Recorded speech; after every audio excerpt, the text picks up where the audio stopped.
If you're new to our channel, please hit the subscribe button and click the bell button below. Thank you.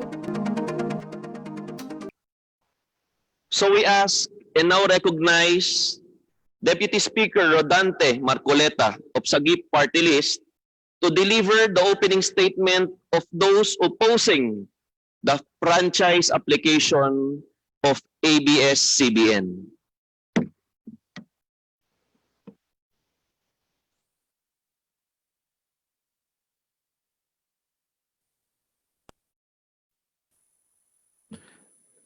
Deputy Speaker, you are now recognized.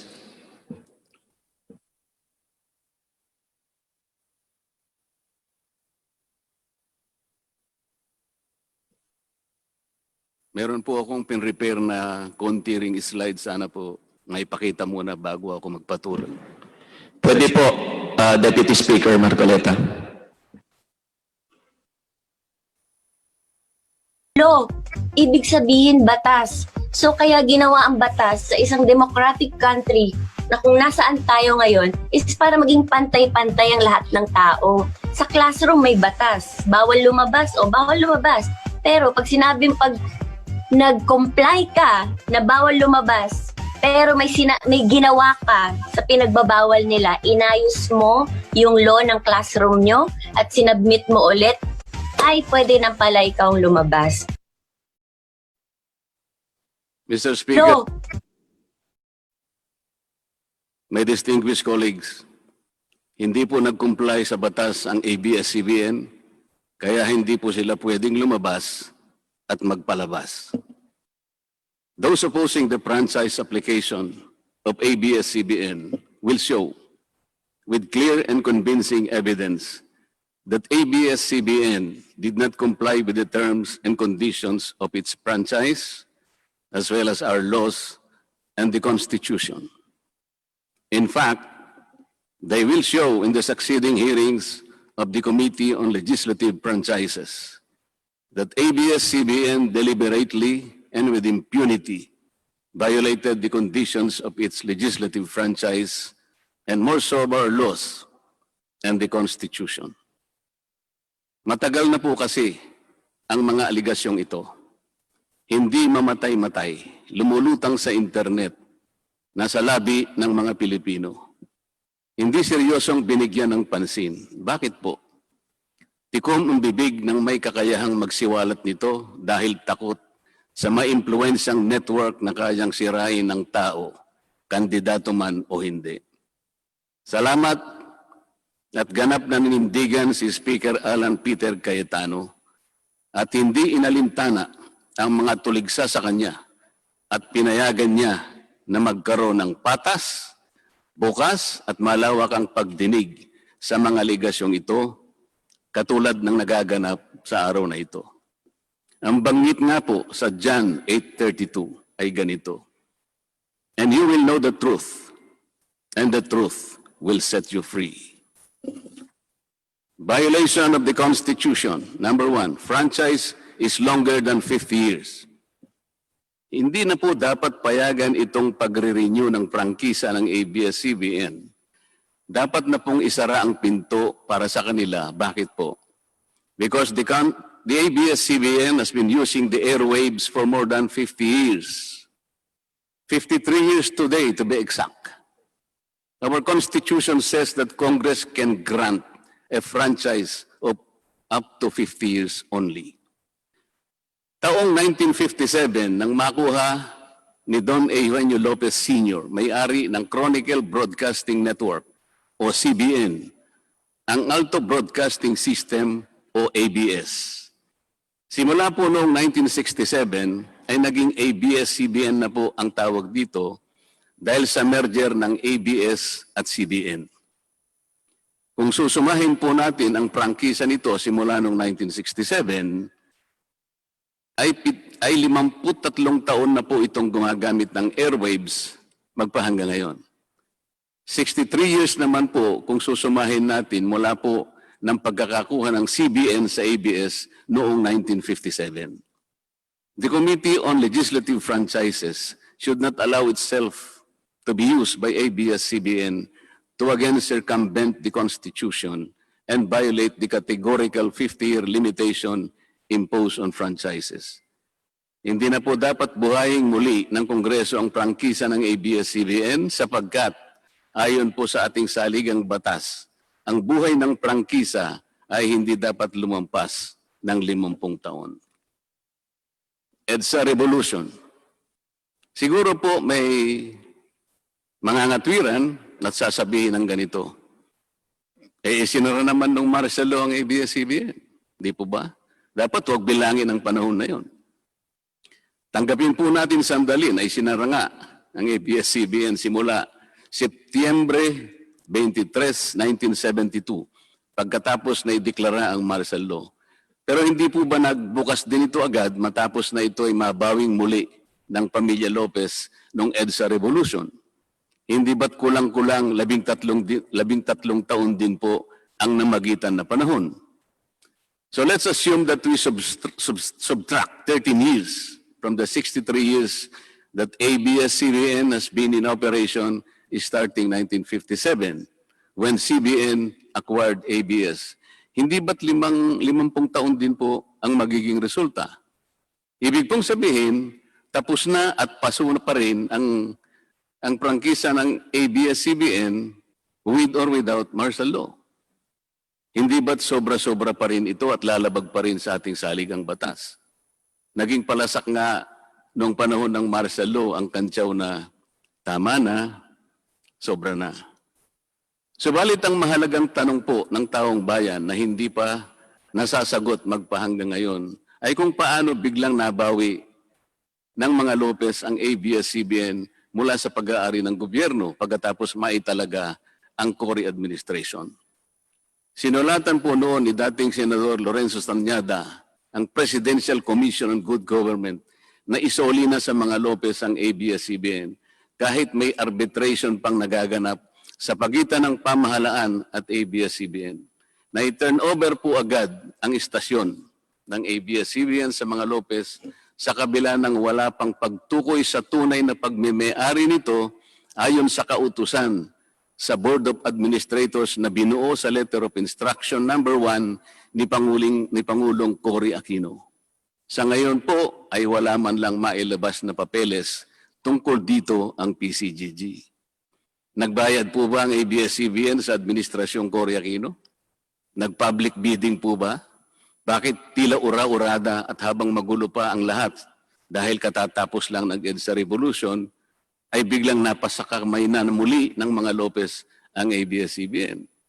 Nakabatay po ba ito sa batas? Hindi po ba dapat sagutin ng ABS-CBN ang mga tanong na ito upang mapanagot po ang dapat na managot kung meron man? Foreign ownership. Puntahan naman po natin ang muling pagbubukas ng ABS-CBN noong 1986. Pati po kasi noong panahon yun ay may paglabag na rin sa ating saligang batas. Ano po kaya yun? Dahil Amerikano at hindi Pilipino ang may-ari at namahala sa ABS-CBN na mariing ipinagbabawal ang saligang batas. Congress should deny the franchise application of ABS-CBN for its clear violation of the Constitution, requiring 100% Filipino ownership and management of mass media companies. ABS-CBN's former president, Mr. Eugenio Gaby Lopez III, was an American citizen when he took the helm of the company in 1986 as director, then president, and then chairman in the later years. It was only in 2000 that he petitioned for recognition of Filipino citizenship and was issued a certificate of recognition as a Filipino citizen in 2002. At kahit sabihin po natin wala na ngayon sa management ng ABS-CBN si Ginoong Gaby Lopez, nagpatuloy pa rin ba sa paglabag sa saligang batas ang ABS-CBN? Opo. Dahil magpahanggang ngayon ay nagbebenta pa po sila sa mga banyaga, mga hindi Pilipino, ng pag-aari o ownership rights ng ABS-CBN. Through an intricate web of corporate layering, ABS-CBN lets non-Filipinos to own its common shares through the issuance of Philippine Depositary Receipts o PDRs. In September 1999, the ABS-CBN Holdings Corporation offered 132 million Philippine depositary receipts underlying the 132 million common shares of ABS-CBN. Immediately prior to the closing of the PDR's offering, Lopez Incorporated, the main stockholder of ABS-CBN Corporation, transferred 132 million ABS-CBN shares to ABS-CBN Holding Corporation, its alter ego. With the many rights afforded to the holders of these PDRs, most of whom, if not all, are foreigners, ABS-CBN Corporation virtually allowed these foreign holders beneficial ownership and potential voting rights. This is a circumvention of the strict foreign equity restriction imposed by the Constitution on mass media companies. Quite obviously, the ABS-CBN PDR instrument, a creative financial mechanism, is being used as a subterfuge to indirectly own the underlying ABS-CBN shares of stock. Violation of workers' rights under the Constitution. ABS-CBN violated the rights of its own workers. It denied them their just share in production as required by the Constitution. It committed unfair labor practices, which consequently denied its employees the benefits required by law to be provided to all employees. Isang halimbawa po dito ay ang asunto na isinampa ng halos 100 o mahigit sa 100 manggagawa ng ABS-CBN sa National Labor Relations Commission o NLRC dahil sa pagtanggal sa kanila dahil sila raw ay mga talents lamang at hindi mga regular na empleyado. Nanalo po ang mga manggagawa sa NLRC at maging sa Court of Appeals. Bakit hindi na lang nila sinunod ang hatol at umapila pa ang ABS-CBN sa Korte Suprema? Ito ba yung sinasabi po kanina sa opening salvo na ang pagmamahal sa kanilang kapamilya ay ganun na lamang? Mali naman po yata na sabihin ng ABS-CBN na lampas sa 11,000 ang mga empleyado nito dahil kung ito po ay masusi nating iimbestigahan, may 2,661 at isa lamang. 2,661 ang mga regular na empleyado nito. Ang karamihan po o mahigit na 8,500 na kawani ng ABS-CBN ay tinagurian nilang independent contractors or talents, project workers at contractuals lamang kahit na pang-regular na empleyo ang trabaho nila. Ayon po sa ating labor code, kapag pang-regular ang tungkulin ng isang manggagawa, dapat siyang gawing regular employee. Hindi dapat contractual. Hindi dapat independent contractor, talent, o kaya'y project worker lang. Malinaw na labag sa batas ang ginagawa ng ABS-CBN. Sana ay ibalita rin po ito ng TV Patrol upang mabunyag ang libo-libong endo sa kanilang bakuran. ABS-CBN has not regularized its contractual workers and talents despite performing the functions of regular workers. It even forced some of its workers to sign employment contracts containing waiver of the right to regularization. And those who refuse were unceremoniously terminated from work. ABS-CBN has subcontracted most of its production work to subcontractor production companies, despite the fact that production is directly related to its core business.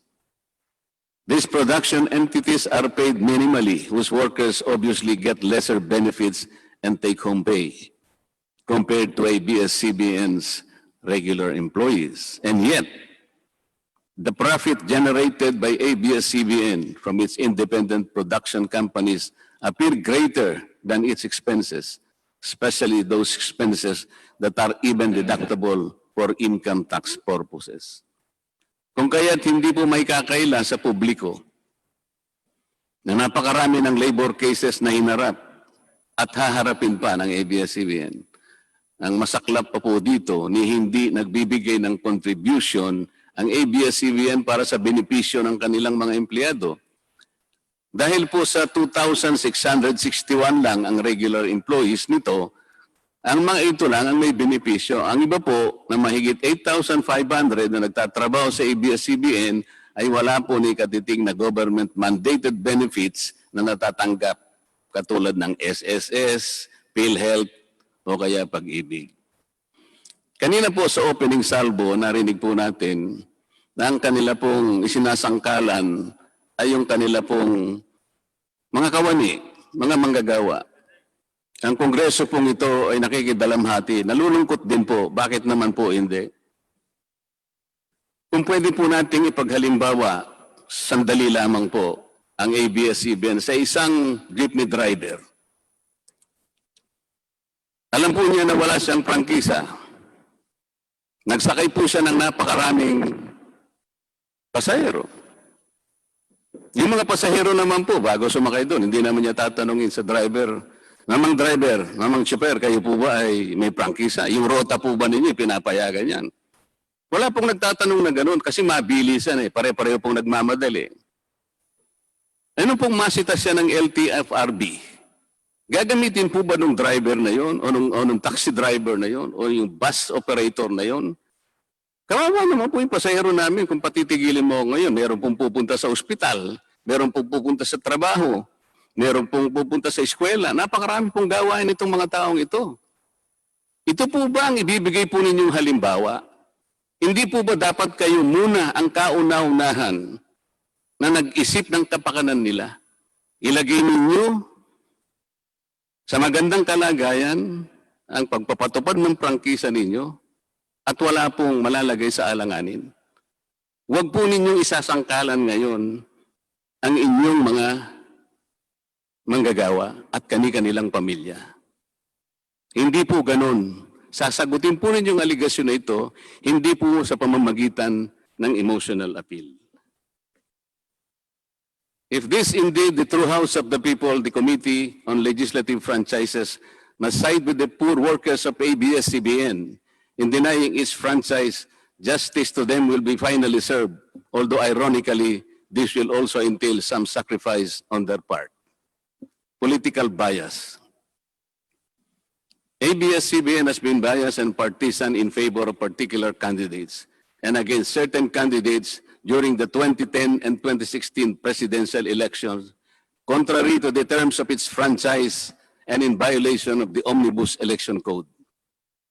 Hindi naman po lingid sa kalaman ng marami, kung hindi man lahat, kung paano naging pro-Noynoy Aquino ang ABS-CBN noong 2010 at pro-Grace po at Lenny Robredo naman noong 2016.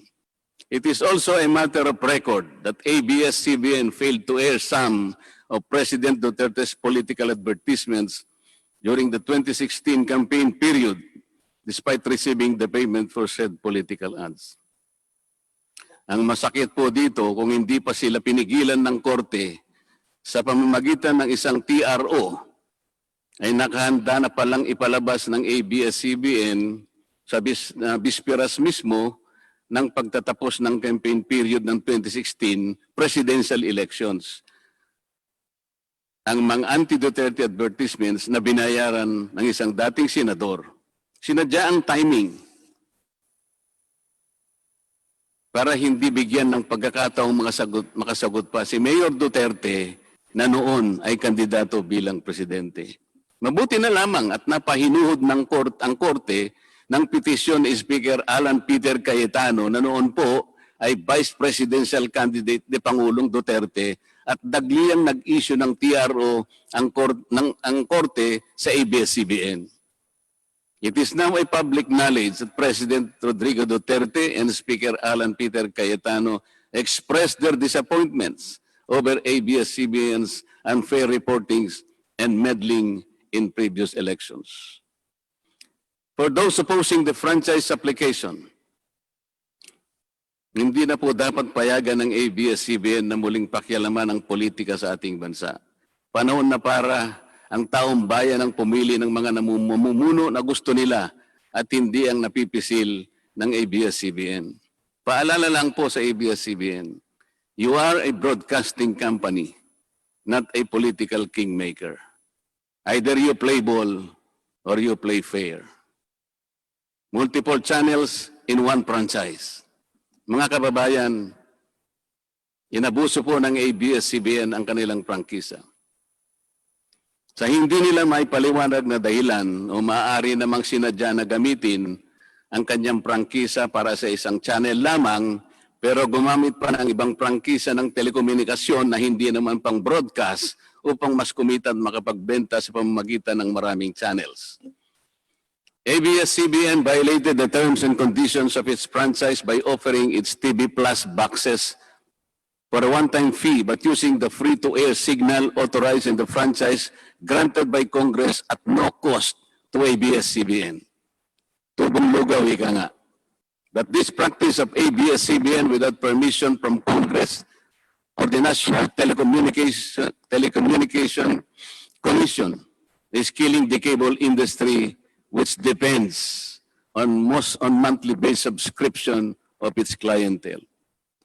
At bukod po sa pagbebenta ng TV Plus box sa publiko, sa Kapamilya Box Office Channel na nakapaloob dito, ay nagawa pang maningil ang ABS-CBN sa bawat pelikulang gustong mapanood ng publiko sa KBO Channel. Ibinenta na nga ang TV Plus box, ibinenta pa rin ang mga palabas na pwedeng mapanood sa TV Plus box. Dobleng tubong lugaw na po ito. Hindi po saklaw ang mga ito sa prangkisa na ipinagkaloob ng Kongreso sa ABS-CBN.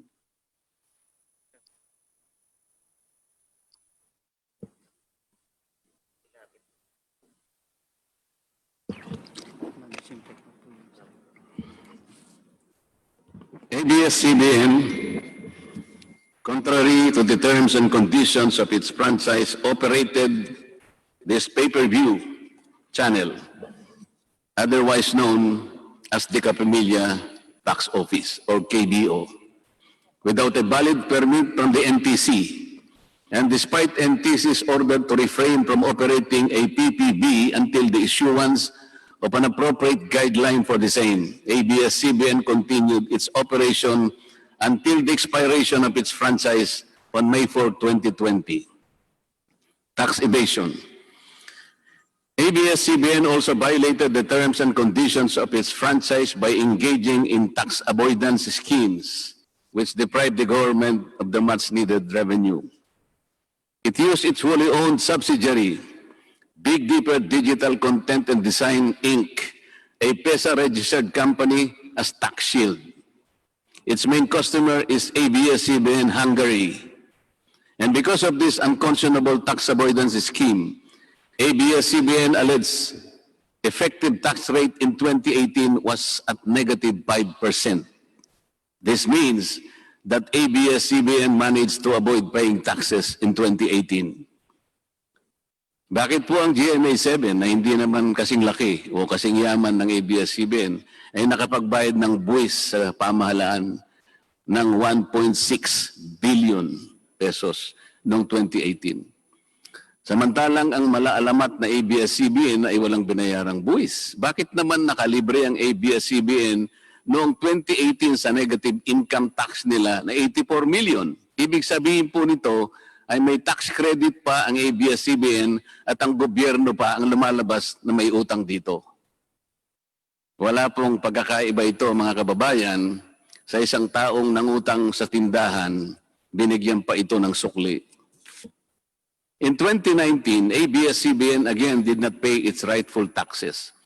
It avoided this by entering into compromise agreement with the Bureau of Internal Revenue, with the latter accepting the settlement of 152 million pesos plus from ABS-CBN, equivalent to only 40% of its assessed deficiency in income tax, value-added tax, and documentary stamp tax payments.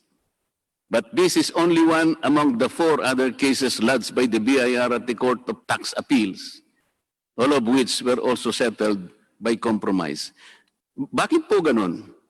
Hindi po ba nando sa prangkisa ng ABS-CBN na babayaran nila lahat ang rightful taxes? Kinakailangan po bang sila ay habla pa ng BIR bago sila mapilitang makapagbayad lamang kahit settlement lamang? Ang linaw po ng kanilang prangkisa na babayaran lahat ang kaukulang buwis. Bakit kailangan pong sila ihabla at idemanda pa ng BIR para lamang sila ay makapagbayad? There are also allegations to date that ABS-CBN's Lingkod Kapamilya Foundation, ALKFI, is being used as ABS-CBN as tax shield, and that ALKFI also failed to file donor's tax return and pay the donor's tax. Ito po ang mas nakalulungkot dito, mga kababayan. Kapag politiko o government official ang nagkawang gawa, epal ang tawag dito ng ABS-CBN. Kahit mula pa sa sariling bulsa ng politiko, ang pinanggalingan ito. Pero kapag ito ay galing sa lingkod kapamilya, puro pangalan ng ABS-CBN ang kanilang pinangangalandakan, katulad po ng nakita natin ngayon. Alam naman natin na galing naman sa lahat, sa mga donors ang pondo na ginamit nila. Meron po kayang nanggaling sa yaman ng ABS-CBN. Di baling ang pantulong ng ABS-CBN ay galing sa donasyon ng ibang tao. Di baling ang perang pantulong ay mula sa tax avoidance ng kumpanya. Ang mahalaga ay mapalabas nila sa pamamagitan ng sa mamamayan, katulad po ng nakita natin ngayon na napakabuti at napakabait ng ABS-CBN. Kami po ay naniniwala na unti-unti na pong nabubuksan ang katotohanan sa ating mga mamamayan. Hindi po ba mas maganda at katanggap-tanggap na tumulong sa kapwa ng walang nalalabag na batas at buong sikap pang nasusunod ang prangkisa? Dahil po ba kayo ay nakapagdudulot ng saya, ng aliw sa ating mga mamamayan? Dahil po ba kayo ay nakapagbibigay ng inspirasyon, ng pag-asa, ng katatagan ng loob na kagaya po sa opening salvo kanina ng representative ng ABS-CBN? Hindi na po ba natin susundin o tutuparin, isasaalang-alang ang ating mga batas, ang ating saligang batas, o kaya ang prangkisa ninyo? Makakapagpasaya naman po tayo. Makakapag-inspire po tayo nang hindi po tayo lumalabag sa batas. The House of Representatives should endeavor not to grant the franchise application of ABS-CBN because it has deliberately floated the Constitution and other related laws. Even the terms and conditions of its previous franchise to suit its own business and political interest, but to the prejudice of the greater good. The grant of a legislative franchise is merely a privilege and not a matter of right.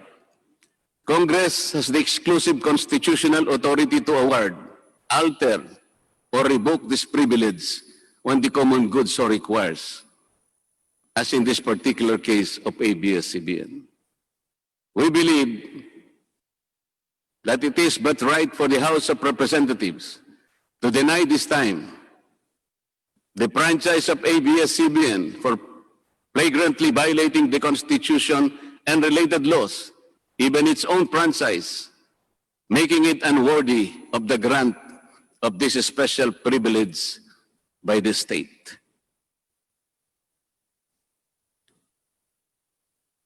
Alam mo kung sino lang ang pinakamatinding magiging kalaban ni Cardo? Sino? Nako, kabahan ka kay si Cardo. Ang pinakakalaban ni Cardo. Feeling ko si Kiboloy. Yung nagpahinto ng lindol. Si Kiboloy lang ang magpapahinto ng probinsyano. Abangan nyo yan. Oh. So inahamon kita Kiboloy, pahinto mo nga ang probinsyano. Napahinto mo pala ang lindol eh. Apakayabang nyo pala eh. Sabi niya daw, stop. Sige nga, punta kang gitna ng EDSA, stop mo yung traffic doon. Stop.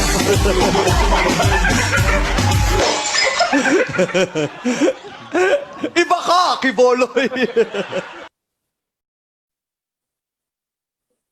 Alam mo kung sino